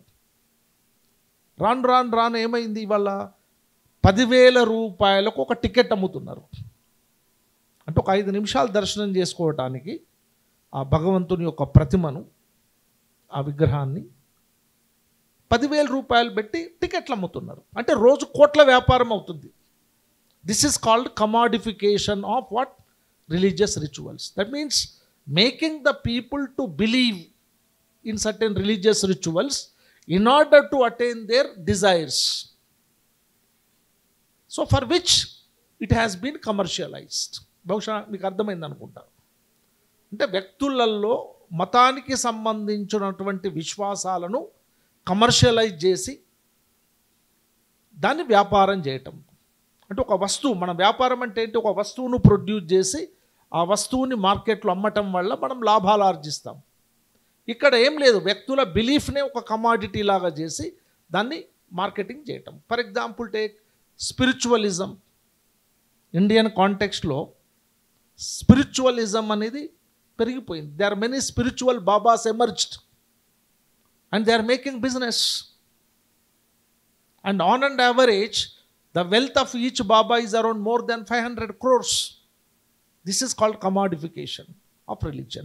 Similarly, ఇప్పుడు కృష్ణ ప్రదీప్ గారు చెప్పినట్టు ఒకప్పుడు మ్యారేజ్ అనేది it was only a religious ritual, very simple ceremony. దాన్నే religious ceremony in order to recognize a man and woman as wife and husband. అర్థమైంది కదా? ఒక స్త్రీ పురుషులు వాళ్ళ దాంపత్య జీవితాన్ని గడపడానికి, వాళ్ళను భార్యాభర్తలుగా గుర్తించడానికి చాలా సామాన్యంగా ఏర్పాటు చేయబడినటువంటి ఒక రిచువల్ వివాహము. కానీ ఇవాళ రిచువల్స్ అనేవి మోడర్నైజ్ అయినాయి, కమర్షియలైజ్ అయినాయి. దాన్నే what I am saying commodification of marriage rituals. అందువల్లనే ఇవాళ వేల కోట్ల బిజినెస్ అనేది దీని మీద జరుగుతూ ఉంది. Now in fact these modern rituals were not there as part of tradition. భారతీయ సంప్రదాయంలో ఇవాళ ఏవైతే రిచువల్స్ పర్ఫామ్ చేస్తున్నారో అవి ఏవి కూడా లేవు. They were created deliberately. Those rituals have been initiated to make the marriage ritual as a commercial activity. బహుశా మీ జనరేషన్కు తెలియకపోవచ్చు, మా జనరేషన్కి, మాకంటే ముందున్న జనరేషన్కి బాగా తెలుసు. వివాహం అనేది ఇంటి ముందర ఒక పెళ్లి పందిరి వేసి, అంటే హిందూ సాంప్రదాయంలో పెళ్లి పందిరి వేసి చాలా సింపుల్ భోజనం, మామూలు భోజనం, మనము రోజువారీ తినే భోజనం పెట్టి వివాహం అనేది జరిగేది. ఓకే, ఏ మతంలో అయినా కూడా. ఇంకా చెప్పాలంటే the most simplest marriage on the earth is Muslim marriage. మీకు తెలుసో లేదో, ఇస్లాం ఖురాన్ ప్రకారము వివాహానంతరము ఏది వధువరుల యొక్క తల్లిదండ్రులు ఒక ఛాయ్ ఇచ్చినా సరిపోతుంది అంతే. మీకు తెలుసో లేదో, ఒకప్పుడు కేవలం ఒక టీ తోటే పెళ్ళయ్యేది. చాలామందికి తెలియదు ఇవాళ. బట్ ఇవాళ ఎక్కడ దాకా పోయింది? బిర్యానీలు, లక్షల రూపాయలు ఖర్చు. ఇస్లాంలో ఎక్కడ చెప్పడం జరగలే బిర్యానీలు పెట్టమని. But it is commercialisation of religion, ఇది మ్యారేజ్ రిచువల్స్. అలాగే క్రిస్టియానిటీలో కూడా చర్చిలో ఒక ప్రీస్ట్ సమక్షంలో, ఫాదర్ సమక్షంలో చిన్న రిచువల్స్ అనేటివి ఉంటుంటాయి. They have to sign on what the marriage contract, that's all. But now రకరకాల రిచువల్స్ వచ్చినాయి. అంటే ఇదంతా ఏంటి? Commodification of marriage rituals. So this is increasing in the name of modernisation.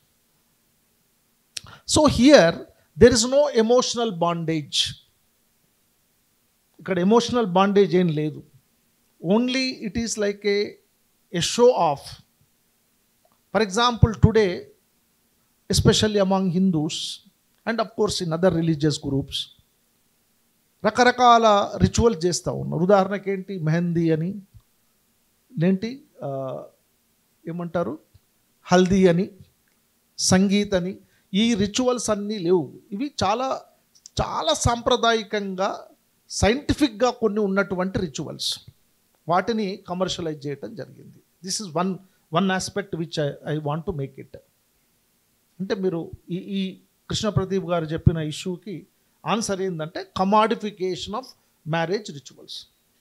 ఇప్పుడు మీరు ఈ మ్యారేజ్ హాల్స్లలో, ఇప్పుడు Hyderabad is a very big hub for these marriage halls. ఇప్పుడు ఆ వివాహం జరిగేటప్పుడు ఆ అబ్బాయి అమ్మాయి ఎంట్రీ కాన్ నుండి రకరకాల పద్ధతులు ఇనిషియేట్ చేస్తున్నారు, లేని పద్ధతుల్ని. సింపుల్గా సాంప్రదాయకంగా వధూవరులను పెళ్లి మండపం తీసుకొచ్చి ఒక రిచువల్ కంప్లీట్ చేయాలి. కానీ అలా కాదు.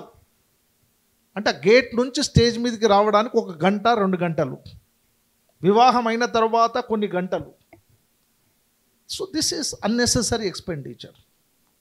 సెకండ్ థింగ్, ఒకప్పుడు the separation of wife and husband, అంటే ఇక్కడ మెయిన్గా నేను చెప్పదలుచుకుంది ఏంటంటే ఇండియన్ కాంటెక్స్ట్లో marriage emphasize on certain rights, duties and responsibilities. Marriage is not just for pleasure. చాలామంది ఏమనుకుంటారంటే వివాహం అనేది ఒక బయలాజికల్ ప్లెజర్ కోసం అనుకుంటారు. It's not for that. Marriage is for what? Procreation of children, because we have to continue the society. సమాజం కొనసాగాలి. మనిషి తాత్కాలికం, man is mortal, man is not permanent, right? ఎవరు శాశ్వతం కాదు, సమాజం శాశ్వతం. సమాజం శాశ్వతంగా కొనసాగాలంటే what is the function? The function of the marriage is procreation, అంటే సంతానోత్పత్తి. మరి ఆ సంతానోత్పత్తి అనేటటువంటిది వివాహ బంధంతో జరగాలి. To get my point. పిల్లలను కనాలి అనేటువంటిది వివాహ బంధంతోనే కొనసాగాలి అని అన్ని రిలీజన్ చెప్పినాయి, హిందూయిజం కానీ, ఇస్లాం కానీ, క్రిస్టియానిటీ కానీ. But now today is a challenge. ఇప్పుడు పిల్లల్ని కనడానికి వివాహం అవసరమా? ఇది వెస్ట్రన్ సొసైటీలో ఎమర్జ్ అయింది. Now it is entering into Indian society. Whether marriage is required for a man and woman to live together. అందులో నుంచి వచ్చిందే లివ్ ఇన్ రిలేషన్షిప్. ఇప్పుడు లివ్ ఇన్ రిలేషన్షిప్కు వాస్తవికంగా ఇండియన్ కల్చర్లో యాక్సెప్టబిలిటీ లేదు. భారతీయ సాంప్రదాయం ప్రకారం యాక్సెప్టబిలిటీ లేదు. కానీ ఇవాళ ఈ న్యూ టెక్నాలజీ ఇన్ఫ్లుయెన్స్ వల్ల, వెస్ట్రన్ కల్చర్ ఇంపాక్ట్ వల్ల society had to accept live in relationship. Okay, fine. And that means what now? A man and woman, not only they can live together, but they can give birth to a child without marriage. This is a trend. It is a challenge. నేనేమంటా అంటే ట్రెండే కాదు, ఇది challenge. వివాహ వ్యవస్థకే ఒక సవాల్ లాంటిది. Then ఇంకొక విషయము, the emotional attachment with the wife and children. అంటే one of the important function of the family is what? Emotional bondage.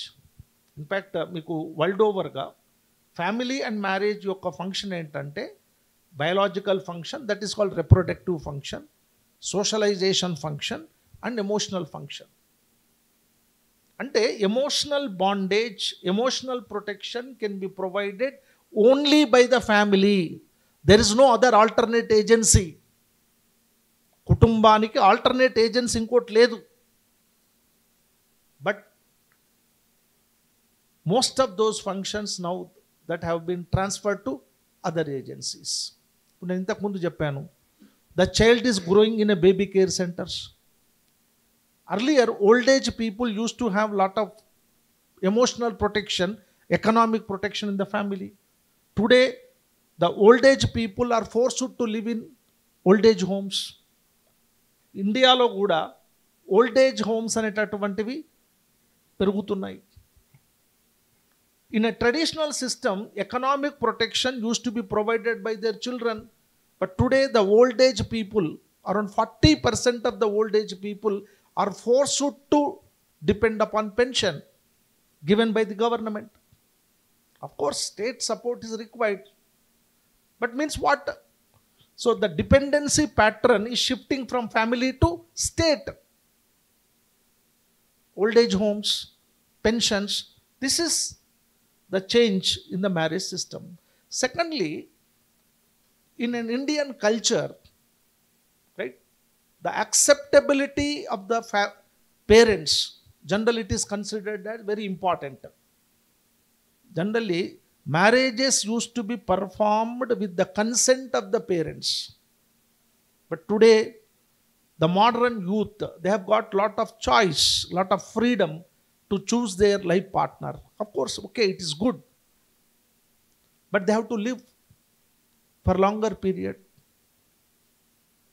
In Indian context, marital bond is relatively permanent. Relatively permanent. నేను ఎందుకంటున్నాను ఇది relatively permanent అంటే, we have a legal system where the breakdown of marriage and family is permissible. అందుకొరకు ఇంతకుముందు సోషియాలజిస్టులు ఏమనేవాళ్ళు అంటే the marital relationship in India is sacred and permanent. భారతదేశంలో వైవాహిక బంధుత్వం అనేది పవిత్రమైనది, శాశ్వతమైనది. ఎందుకంటే ఒకసారి వివాహం చేసుకున్న తర్వాత శాశ్వతంగా ఒక భార్య కానీ భర్త భార్యతో కలిసి నివసించడం అనేది భారత సంస్కృతిలో భాగం, భారతీయ సంస్కృతిలో భాగం అది. బట్ టుడే ఇప్పుడు కృష్ణ ప్రదీప్ గారు చెప్పాడు, marriage for marriage. There is no social stigma attached to divorce. నేను ఇంతకుముందు చెప్పాను, the lot of social stigma అంటే విడాకులు తీసుకోవడానికి, భార్యాభర్తలు విడిపోవడానికి దాన్ని చాలా అవమానకరంగా భావించేవాళ్ళు. But no social stigma is attached. And today those who are getting marriage twice, thrice, 4 times, they are considered as the most privileged people in the society. వాళ్ళని చాలా పెద్ద గొప్ప వాళ్ళుగా చూస్తున్నాం అన్ఫార్చునేట్లీ, రైట్. అంటే ఒకప్పుడు అవమానకరంగా చూసేదాన్ని ఇప్పుడు చాలా గొప్పగా చెప్పుకుంటున్నారు. So because social stigma became week, this is one. ఇంకొక ఇంపార్టెంట్ ఆస్పెక్ట్ ఏంటంటే mainly the value system attached to the family and marriage becoming week. The value system, దాన్ని మనము erosion of the values and traditions associated with marriage and family అని అంటాం. అంటే కుటుంబానికి సంబంధించిన కొన్ని విలువలు కానీ సంప్రదాయాలు అనేవి బలహీనపడుతున్నాయి. దానివల్లనే వివాహ వ్యవస్థ అండ్ వివాహానికి సంబంధించినటువంటి బంధుత్వాలు కూడా చాలా బలహీనపడుతున్నాయి. ఇక నేను ఇంతకుముందే చెప్పాను, నేను the singlehood, now it is a trend. అంటే singlehood means a man or woman they would like to live alone. Then ఇంతకుముందే నేను చెప్పాను, surrogacy is also a challenge for marriage. Then lesbianism is a challenge, gay marriages are challenge, right? And delayed, of course, delayed marriage is because mostly now men and women are career oriented, therefore marriages are delayed. It's inevitable. So like that there are certain positive aspects and negative aspects. Kakapotho okati entante marriage rituals are becoming a costly affair because they are commercialized, but there is no sentiment, there is no emotional bondage as far as modern marriage is concerned. There is no guarantee that how long they will live together. That's a big question, and that depends upon the morality of an individual. And unfortunately now the moral value itself, the definition for the moral value itself is undergoing change. ఇప్పుడు ఏంటంటే what is moral for me may not be moral for you, what is moral for you may not be moral for me. అంటే individualism is increasing very much, right? Whatever I think correct, that is correct for me. I don't bother about the society.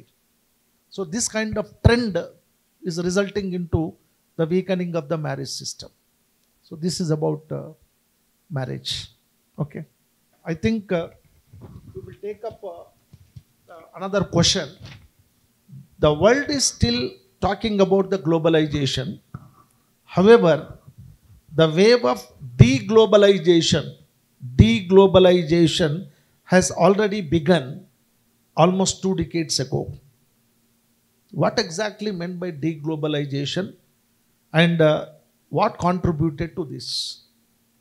I request Krishna Pradeep to enlighten on this. Globalization is the process of integration of the countries,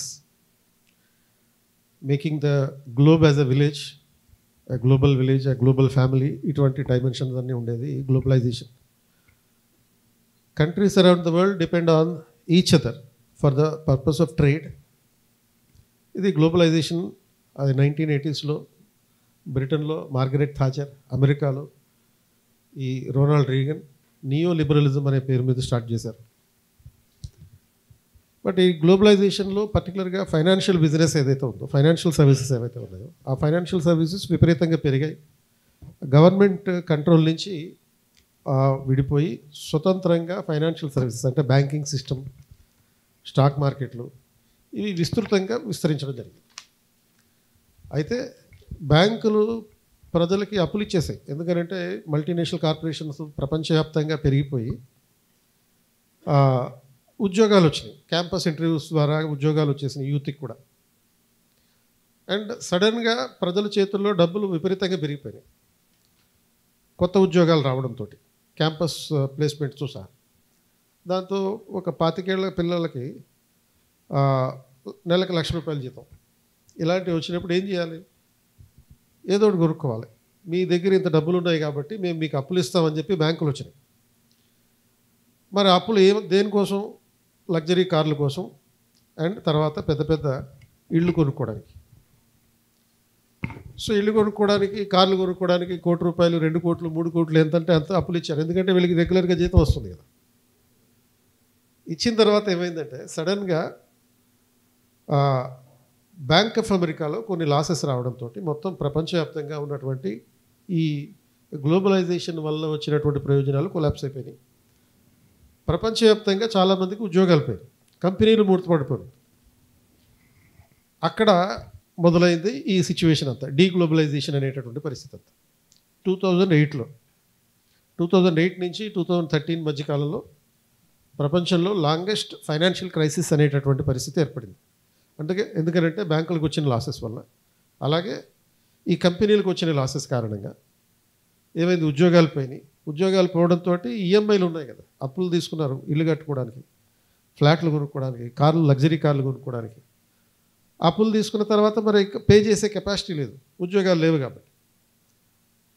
and మళ్ళీ ఇదేంటి, ఈ ఫ్లాట్లన్నీ కూడా ఏం చేశారు, ఎట్లా ఈ అపార్ట్మెంట్లు ఎలా అమ్మారు? ఇన్ఫ్లేట్ చేసి, వాటి ధరలను ఇన్ఫ్లేట్ చేసి అమ్మారు. ఇన్ఫ్లేట్ చేయడం అంటే ఒక అపార్ట్మెంట్ ఖరీదు ₹1,00,00,000 ఉందనుకో, ₹2,00,00,000 చూపిస్తారు దాన్ని. అంటే ₹1,00,00,000 విలువ ఉండే ఒక ఇంటి ధర ₹2,00,00,000 చూపించి వాడికి అప్పించి అది కొనిపించి ఆ రకంగా బిజినెస్ చేసుకుందాం అనుకున్నారు. సడన్గానేమో వీళ్ళకి ఉద్యోగాలు పోయినాయి. దాంతో ఈఎంఐలు పే చేసే అవకాశం లేదు. ఆ ఇళ్ళు అలా వదిలేసిపోయారు చాలా దేశాల్లో, ఇంక్లూడింగ్ యూరోప్లో కానీ లేకపోతే అమెరికాలో కానీ. వదిలేసిపోవడంతో ఆ బ్యాంకులలో వచ్చి ఏం చేయాలి? దాన్ని అమ్ముకోవాలి. అమ్ముకుంటే అది ఎంత? యాక్చువల్గా దాని వాల్యూ ₹1,00,00,000. సెకండ్ హ్యాండ్ ఇల్లు ఇంకా తగ్గుతుంది, ₹2,00,00,000 రావు. ఆ రకంగా బ్యాంకులకు విపరీతమైన నష్టాలు వచ్చినాయి. దాంతో ఫైనాన్షియల్ క్రైసిస్ 5 ఏళ్ల పాటు ఉంది. ఈ ప్రాసెస్ని డీగ్లోబలైజేషన్ మొదలైందని అంటారు.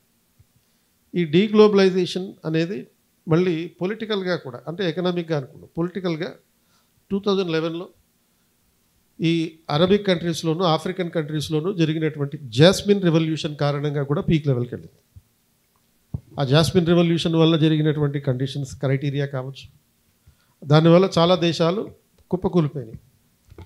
అండ్ పర్టికులర్గా ఆ దేశాల్లో ప్రభుత్వాలు కుప్పకూలిపోయేటటువంటి నేపథ్యంలో ఆ దేశాల్లో పనిచేస్తున్నటువంటి మల్టీనేషనల్ కార్పొరేషన్స్ క్లోజ్ చేసుకోవాల్సినటువంటి పరిస్థితి ఏర్పడింది. అక్కడ కూడా డీగ్లోబలైజేషన్ పీక్ లెవెల్కి వెళ్ళింది.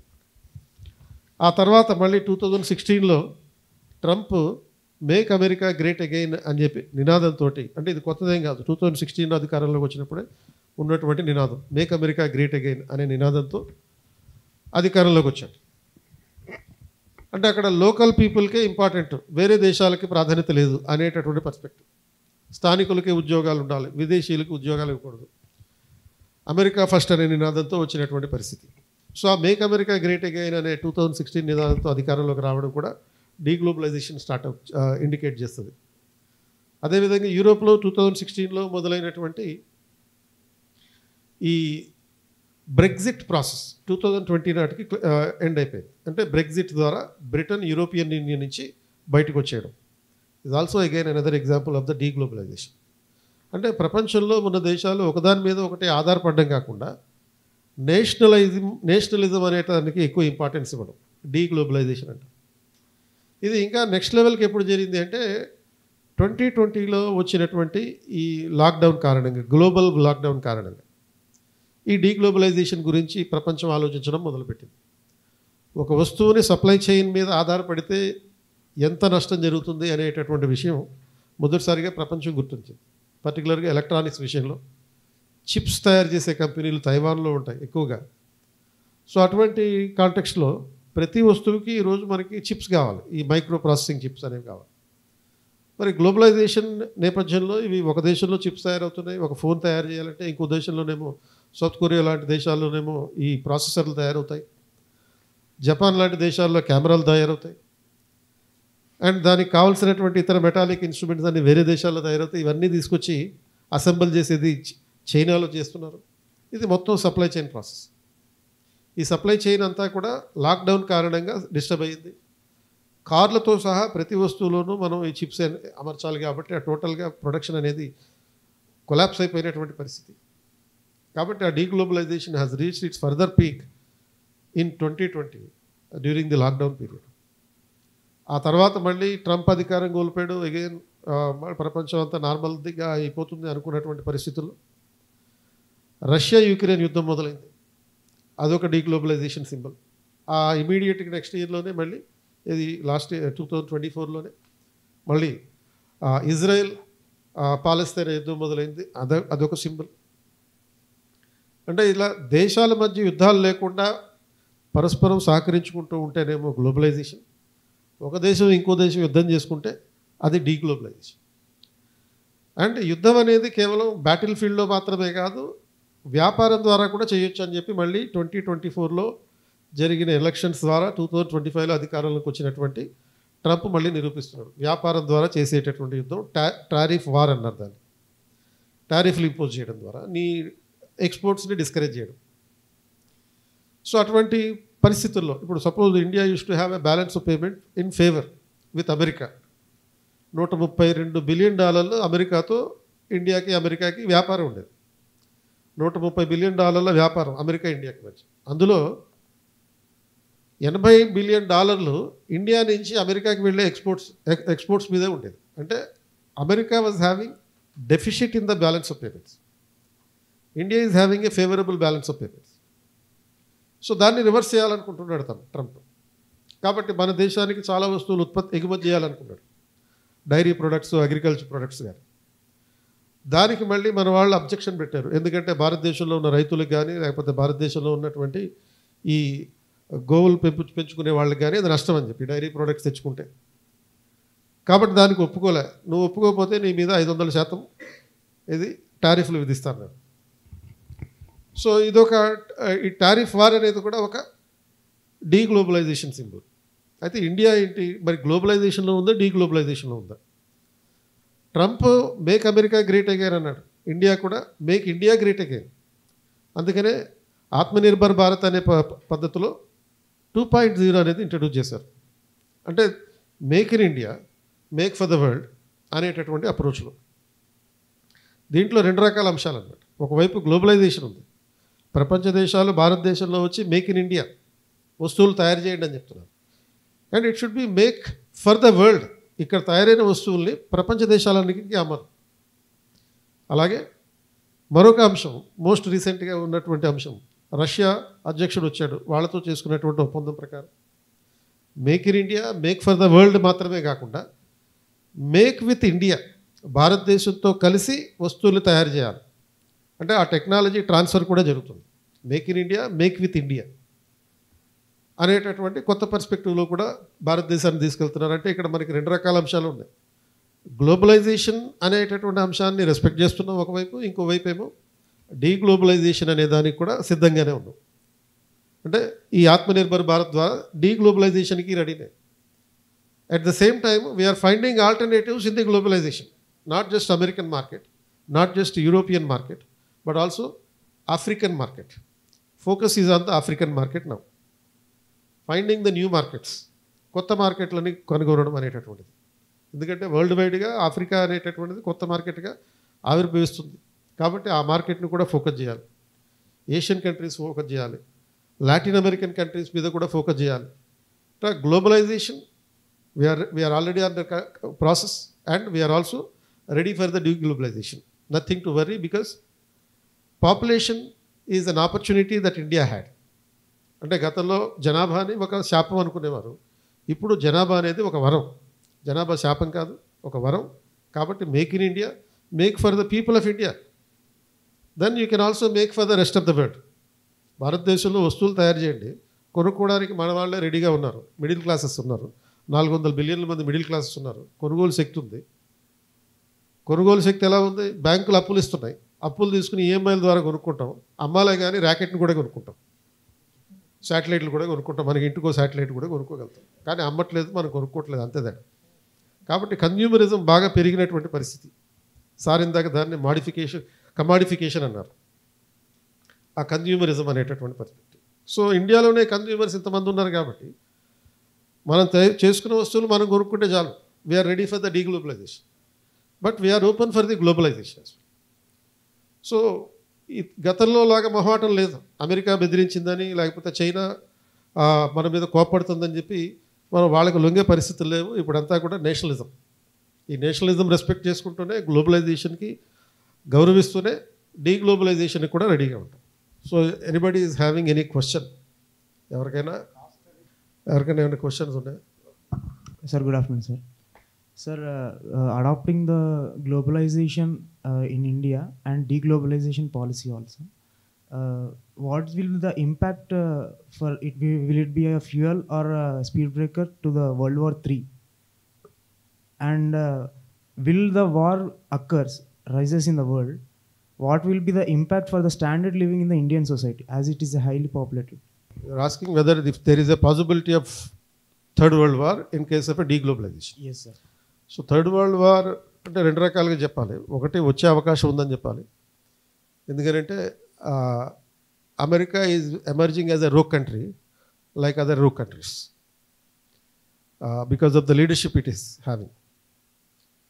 అంటే ఇప్పటిదాకా మనం ఓన్లీ పాకిస్తాను, ఇరాన్, ఇరాక్ ఇటువంటి దేశాలనే రోక్ కంట్రీస్ అనుకునేవాళ్ళం. అంటే వీళ్ళ దగ్గర న్యూక్లియర్ వెపన్స్ ఉన్నాయి, ఎప్పుడు ఎలా వేస్తారో తెలీదు. అమెరికా దగ్గర కూడా న్యూక్లియర్ వెపన్స్ ఉన్నాయి, ఎప్పుడు ఎలా వేస్తారో తెలియదు. ఇప్పుడు అన్యాయంగా అమెరికా వచ్చి ఇరాన్ మీద బాంబులు వేసిపోయింది. సో ఇటువంటి పరిస్థితుల్లో ఒక పాసిబిలిటీ ఉంది. కానీ ఇంకో పాసిబిలిటీ ఏంటంటే there is never a possibility of a third world war because almost every other country is a nuclear power. గతంలో సెకండ్ వరల్డ్ వార్ వచ్చినప్పుడు ఓన్లీ అమెరికాను, రష్యాను ఈ న్యూక్లియర్ పవర్స్గా ఉండేది. ఇప్పుడు పాకిస్తాన్ దగ్గర న్యూక్లియర్ వెపన్స్ ఉన్నాయి, ఇండియా దగ్గర న్యూక్లియర్ వెపన్స్ ఉన్నాయి. అంటే పాకిస్తాన్ అప్పుడప్పుడు బెదిరిస్తుంటుంది, న్యూక్లియర్ వెపన్ ఉంది, వేస్తా అని. అంటే వాళ్ళ దగ్గర న్యూక్లియర్ వెపన్స్ ఉంటే మన దగ్గర ఉన్నాయి కింకాంగ్ బాంబులు ఉన్నాయా?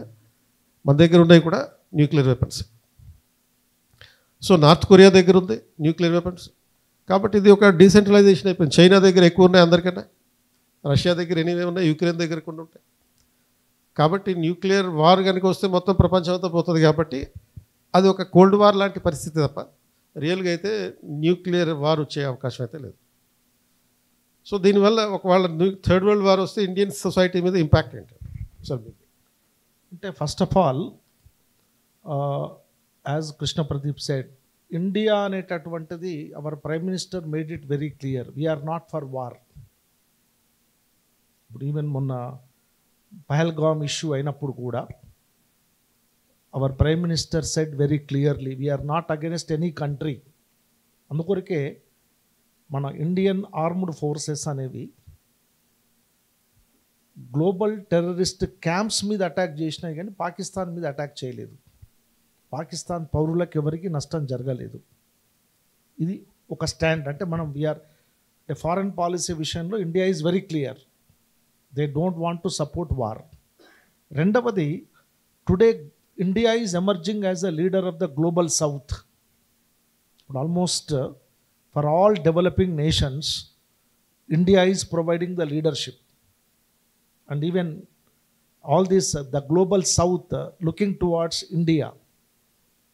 Kabatti, in this context, most of the developing nations are under the control of Indian leadership.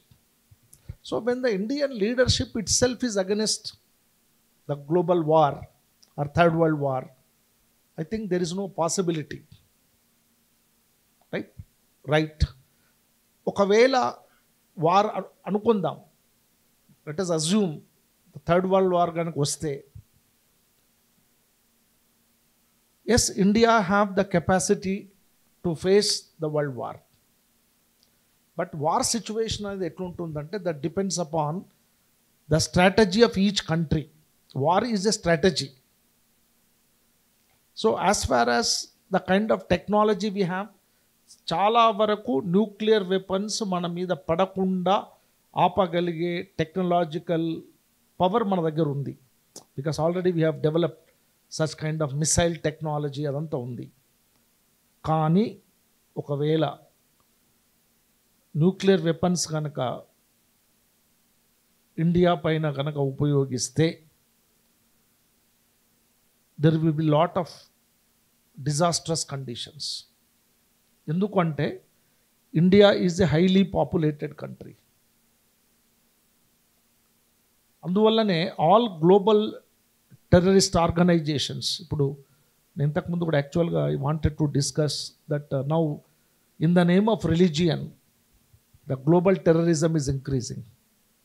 All the time they are targeting the major cities like Delhi, Bombay, Hyderabad, అంటే densely populated సిటీస్ని target చేసుకునే అవకాశం ఉంది. కాబట్టి definitely ఎక్కువ damage జరిగే అవకాశం ఉంటుంది. మిగతా కంట్రీస్తో పోల్చుకుంటే, మనం వెస్ట్తో పోల్చుకుంటే పాపులేషన్ వైజ్ మనకు డ్యామేజ్ జరిగేటటువంటి అవకాశం ఎక్కువ ఉంటుంది. అందువల్లనే our prime minister is very careful. All the time they are saying no, we're ready for dialogue, not for war. So కాబట్టి let us hope third world war అనేటువంటిది రాదు అని నేను అనుకోవాలి. India is definitely play a key role in preventing the war situation అనేది. అవుతే ఏ దేశానికైనా ఇప్పుడు న్యూక్లియర్ వెపన్స్ యూజ్ చేసినప్పుడు ఏ దేశానికైనా కూడా నష్టం జరిగే అవకాశం ఎక్కువ ఉంటుంది. నాట్ ఓన్లీ ఇండియా, ఏ దేశానికైనా. కాబట్టి ఇప్పుడున్నటువంటి కాంటెక్స్ట్లో, ముఖ్యంగా గ్లోబలైజేషన్ కాంటెక్స్ట్లో, even the developed countries are also not interested for war. ఎందుకంటే ఇప్పుడు if they wage a war against any other country, they are attacking on their own economic resources. That is a loss for them also. For example, take India. There are many multinational companies, right, whose business is there in India. They have their properties. They have their own resources here. So they don't want to destroy their own property. అందుకొరకే మనకు globalization and the power of the nation state అనే కాంటెక్స్ట్లో ఒక theory ఉంది. Kenichi Ohmae, Leslie Sklair, Anthony Giddens, ఇలాంటి they have done a study on this. ఇప్పుడు మీరు చెప్పిన కాంటెక్స్ట్లో what they say that supposing if a country want to invade on another country, they want to use their military power or nuclear power against other country, it is nothing but destroying their own property. It is not just loss to other country, but it is also loss for their own country, because they have invested a lot of money here, their business is here, and moreover India is the biggest market, right, in the context of globalization. So now almost every multinational company, every developed nation looking towards India, not that they love India, they love our market. We have the large chunk of middle class population and they can sell their commodities. Kabatti, I hope there is no chance for third world war. So next week refugee crisis అనే అంశం మీద discuss చేద్దాం. Refugee crisis in the context of SIR. West బెంగాల్లో SIR start చేసేటప్పటికి ఈ refugees Bangladesh నుంచి, Myanmar నుంచి వచ్చిన వాళ్ళందరూ మళ్ళీ తిరిగి పారిపోతున్నారు. సో అది SIR అనేది నిజంగా ఎలక్షన్ రిఫార్మ్ కోసం తీసుకొస్తున్నారా, లేకపోతే అక్కడ ఓటు చోరీ కోసం జరుగుతుందా? ఇవి సోషల్ డైమెన్షన్లో రెఫ్యూజీ క్రైసిస్ అనే బ్యాక్గ్రౌండ్లో డిస్కస్ చేస్తాం. So citizenship amendment act, national population register దీంట్లో భాగంగా వస్తాయి. ఇక్కడ ఈ కాంటెక్స్ట్లో అంటే ఇంకా కొన్ని టాపిక్స్ కూడా డిస్కస్ చేయాలనుకున్నాం మేము. యాక్చువల్గా అంటే గ్లోబలైజేషన్ అనేటువంటి topic very very important for mains. ఇప్పుడు almost every year 1-2 questions globalization కాంటెక్స్ట్లో అడుగుతున్నారు. మనము ఆల్రెడీ కృష్ణ ప్రదీప్ గారు ఎక్స్ప్లెయిన్ చేసి ఉంటారు. అంటే గ్లోబలైజేషన్ అనేటటువంటిది ముఖ్యంగా ఇండియన్ సొసైటీలో ఉన్న వేరియస్ సెక్టర్స్ మీద ప్రభావం ఉంది. ఇందులో మనము ఫ్యామిలీ, మ్యారేజ్, తర్వాత ఇలాంటి విషయాలు ఇవాళ డిస్కస్ చేశాము. కాకపోతే ఇప్పుడు ఈ గ్లోబలైజేషన్ అనేటటువంటి ఇంపాక్ట్ విమెన్ మీద ఏ విధంగా ఉంది, ఏజ్డ్ పాపులేషన్ మీద ఏ విధంగా ఉంది, తర్వాత యూత్ పైన ఏ విధంగా ఉంది, తర్వాత చిల్డ్రన్ పైన ఏ విధంగా ఉంది, చైల్డ్ కల్చర్ ఏ విధంగా మారుతూ ఉంది, తర్వాత మన ఎడ్యుకేషన్ సిస్టమ్ మీద ఏ విధంగా ఉంటుంది. ముఖ్యంగా మనం ఒక ఎడ్యుకేషన్ కాంటెక్స్ట్లో కూడా ఒకరోజు పెట్టుకుంటే బాగుంటుంది. అది that is a very good, అంటే చాలా ఇంపార్టెంట్ ఏరియా. అంటే now globalisation is influencing the education system across the globe. The whole education system is undergoing change because of the impact of globalization. So ఈ కాంటెక్స్ట్లో కూడా మీరు చూడాలి, అర్థం చేసుకునే ప్రయత్నం చేయాలి. కాబట్టి గ్లోబలైజేషన్ కాంటెక్స్ట్లో డెఫినెట్గా 1 or 2 questions will be asked. ఇది తర్వాత ఇంకొకటి ఏమంటే, ఇప్పుడు ఇంకా కొంచెం ముందుకెళ్తే ఇప్పుడు మనము AI is playing an important role, artificial intelligence. ఇప్పుడు ఈ ఆర్టిఫిషియల్ ఇంటెలిజెన్స్ అనేటటువంటిది చాలా ఇంపార్టెంట్ రోల్ ప్లే చేస్తున్నటువంటి కాంటెక్స్ట్లో, then how it is going to effect our social and economic life. ఇప్పుడు ఏఐ అనేటువంటిది అసలు హోల్ ఎథికల్ మ్యాపింగ్ని మార్చే అవకాశం ఉంది. హోల్ ఎథికల్ లైఫ్ అనేదాన్ని మార్చే అవకాశం ఉంది. ఇప్పుడు AI is used in health care system, AI is used in education. ఇప్పుడు రేపు పొద్దున ఇక్కడ కృష్ణ ప్రదీప్, గణేష్ కూర్చొని మాట్లాడకపోవచ్చు, 2 రోబోలు కూర్చుంటాయి ఇక్కడ, వాళ్ళు డిస్కస్ చేయొచ్చు. ఐ థింక్ ఆ డేస్ కూడా రావచ్చు. రేపు ఇదే క్లాస్ రూమ్లో 2 robots wills they teach political science, they teach sociology. ఇట్లాంటిది కూడా అంటే ఎట్లా ఉండబోతుంది ఏఐ అనేటువంటిది, ఏ విధంగా ఇన్ఫ్లుయెన్స్ చేయొచ్చు, మరి దాంతో ఉండే పాజిటివ్ ఆస్పెక్ట్స్ ఏంటివి, నెగటివ్ ఏంటి, వాటి వల్ల వచ్చే ఛాలెంజెస్ ఏంటి, ఇవి మనకు ఫ్యూచర్లో వచ్చే అవకాశాలు ఉంటాయి క్వశ్చన్స్. ఆ కాంటెక్స్ట్లో కూడా ఇవన్నిటిని రిలేట్ చేసుకుంటూ పోవాలి. అట్లాగే మన ఎంప్లాయ్మెంట్ ఆపర్చునిటీస్ మీద ఎట్లా ఇన్ఫ్లుయెన్స్ చేయగలుగుతాయి. ఇప్పుడు రేపు ఏఐ అనేటటువంటిది మన కల్చర్ మీద ఏ విధంగా ఇన్ఫ్లుయెన్స్ చేయబోతుంది, ఇలాంటి కోణంలో కూడా అంటే అర్థం చేసుకుంటే మీకు జనరల్ స్టడీస్కి బాగుంటుంది. Thank you. So next week refugee crisis.